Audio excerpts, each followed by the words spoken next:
سارے کے سارے مل جائیں اور سب کے گناہ بھی اکٹھے کر لیں تو پھر بھی اتنے نہیں ہوتے کہ اللہ کی رحمت کا مقابلہ کر سکیں۔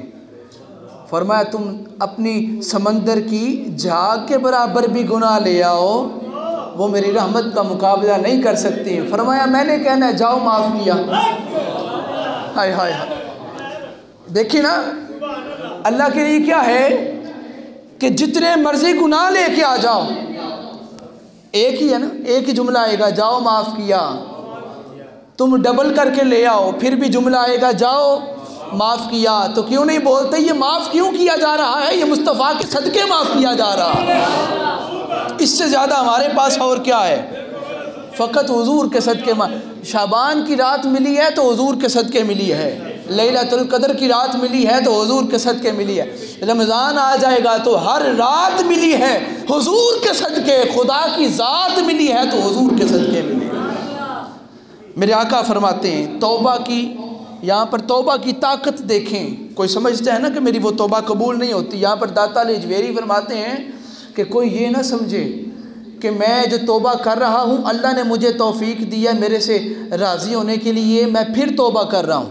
یہ بڑی خاص بات سماعت فرمائیں، اگر کوئی توبہ کرتا ہے مطلب اس نے توبہ کی مولا مجھے معاف کر دے، اور ساتھ یہ بھی کہا ساتھ والے سے کہ مجھے اللہ نے توفیق دے دی ہے توبہ کی، اب میں نے توبہ کی ہے تو اس نے مجھے معاف کر دیا راضی ہو گیا، نہیں، وہ فرماتے ہیں اللہ اس وقت تک کسی کو توبہ کی توفیق نہیں دیتا جب تک اللہ اسے راضی نہیں ہو جاتا۔ وہ توبہ جو تو کر رہا ہے نا، یہ نہیں اس کا مطلب کہ اس کے بعد اللہ تجھ سے راضی ہوگا، نہ، تو توبہ کر ہی اس لیے رہا ہے کہ اللہ تیرے سے راضی ہو گیا ہوا ہے۔ اللہ راضی ہوتا ہی نہ تو تجھے توبہ کی توفیق ملنی ہی نہیں تھی۔ اس کا مطلب یہ ہوا کہ اللہ توبہ کی توفیق اسے دیتا ہے جس سے وہ راضی ہو جاتا ہے، تو اس کا مطلب دعا یہ مانگنی چاہیے، ہم کہتے ہیں یا اللہ توبہ کی توفیق دے دے، دعا یہ مانگنی چاہیے کہ مولا ہم سے راضی ہو جا۔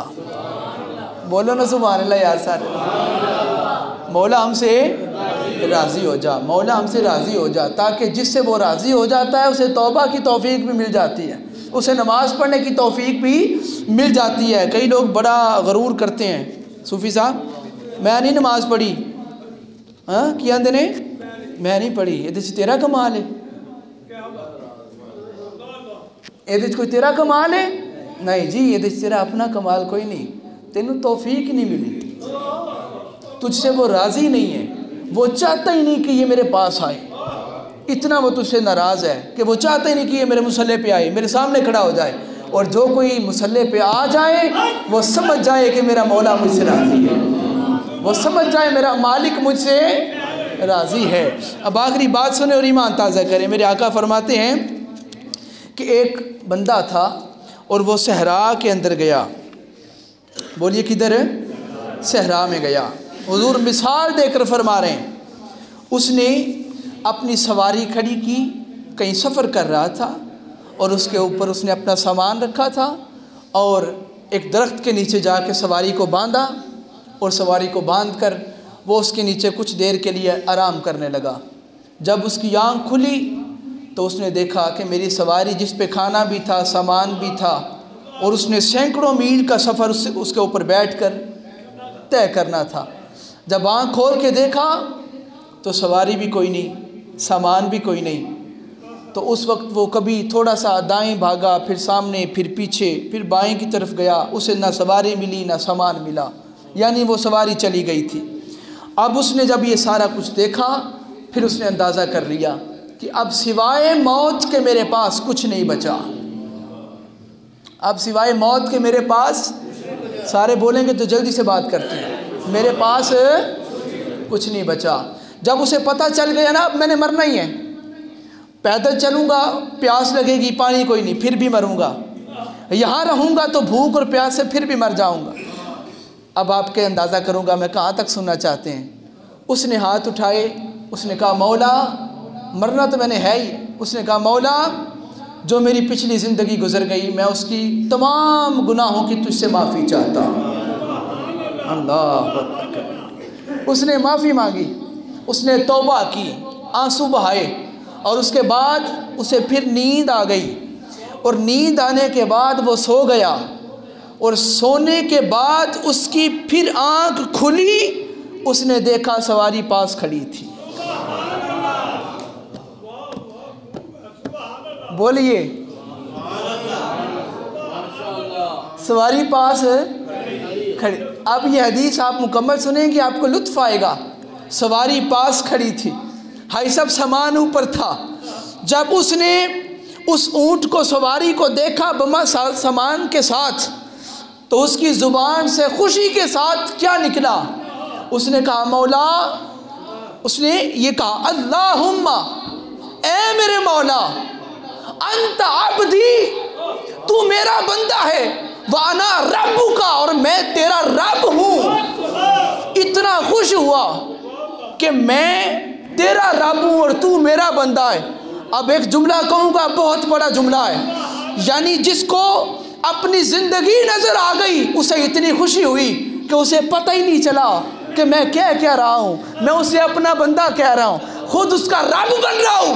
میرے آقا فرماتے ہیں جتنی خوشی اس بندے کو ہوئی تھی سامان ملنے پر، اس سے زیادہ اللہ کو اس وقت خوشی ہوتی ہے جب بندہ اسے توبہ کرتا، استغفار کرتا ہے، اس سے معافی طلب کرتا ہے۔ اس بندے کی خوشی ایک طرف، وہ رحمان کی خوشی ایک طرف ہے۔ فرمایا اس سے زیادہ خوشی اس وقت ہوتی ہے جب بندہ ایک بار کہتا ہے مولا مجھے معاف کر دے، مولا مجھے معاف کر دے۔ اب رکے یہاں پر اور سنیں ایمانداری کے ساتھ۔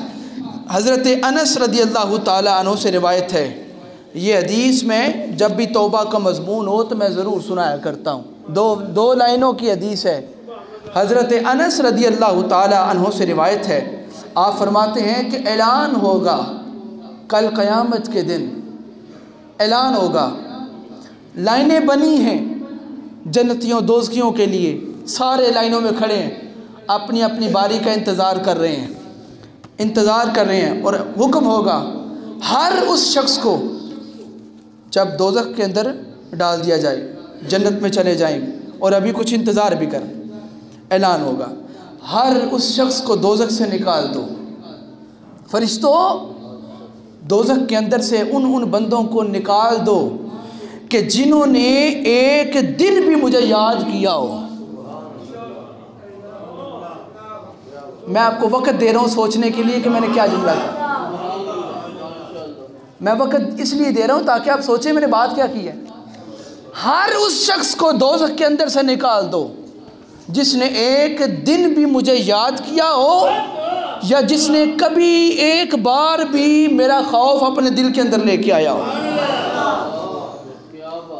اللہ تعالیٰ کی رحمت کا اندازہ کوئی نہیں کر سکتا، کوئی نہیں کر سکتا۔ حضور نے فرمایا کل قیامت کا دن ہوگا، فرمایا اے محبوبہ ہم نے آپ کے صدقے 70,000 وہ بندے ہیں جن کو بغیر حساب و کتاب میں محبوب تیرے صدقے جنت میں بھیجوں گا۔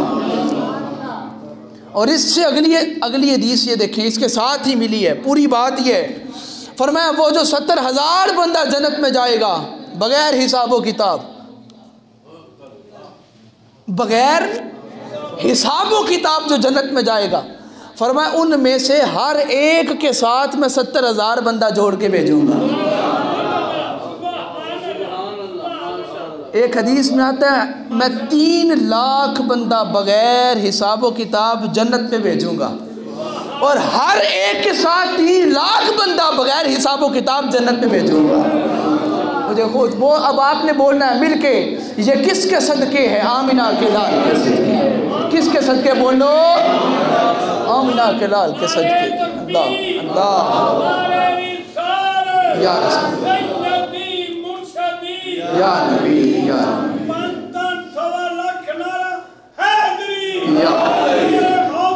یا رسول۔ حضرات ذی وقار، شعبان کی آج یہ پہلا جمعہ المبارک، اور اس کے بعد دوسرا جمعہ آنے سے پہلے شب رات کس رات کو آ رہی؟ منگل کو، دوسرا جمعہ منگل کو آ رہی۔ منگل کی رات کو انشاءاللہ جس طرح ہر سال آپ کی اس جامع مسجد کے اندر شب برات کی رات کی محفل پاک بھی ہوتی ہے، اور عبادت بھی ہوتی ہے۔ اسی طرح انشاءاللہ اس سال بھی حضور کے نام کی محفل بھی ہوگی، توبہ کی محفل بھی ہوگی، اور خوبصورت نعت خوانی بھی ہوگی، خطاب بھی ہوگا۔ اس کے بعد انشاءاللہ پچھلی سال جیسے ذکر کیا تھا، ذکر بھی کیا جائے گا انشاءاللہ۔ خود بھی تشریف لائیں، اپنے ساتھ دوستوں کو بھی اور بچوں کو بھی لے کے آئیں، بجائے کہ آپ کے بچے پٹاخے اور چھریاں گھر چلاتے ہوں، اپنا بھی نقصان کرتے ہوں، اللہ تعالیٰ کو بھی ناراض کرتے ہوں، اور جو بیمار ہیں ان کو بھی تکلیف پہنچاتے ہوں۔ تو اس لیے ان کو گھر چھوڑنے کی بجائے بچوں کو بھی ساتھ لے کے آئیں، دوستوں کو بھی ساتھ لے کے آئیں، تاکہ مل کے اللہ تعالیٰ کی بارگاہ میں ہم اجتماعی توبہ کریں۔ آپ سب کے سامنے پاکستان کے حالات موجود ہیں کہ نہیں ہیں؟ ان حکمرانوں کے سر پہ نہ پاکستان کو دیکھیں، یہ کوئی بھی ان میں سے پاکستان کا سکا کوئی نہیں ہے، سب ایک جیسے ہی ہیں۔ اس لیے اس رات بیٹھ کے اجتماعی توبہ بھی کریں گے، اللہ تعالیٰ سے معافی بھی طلب کریں گے، تاکہ اللہ ہم سے راضی ہو جائے، ہمارے پاکستان پر بھی رحم اور کرم فرمایا جائے، اور مل کے آئیے گا تاکہ ہماری محفل کا ذوق بھی بنے اور ہماری اپنی بھی بگڑی بن سکے۔ وما علینا الا البلاغ المبین۔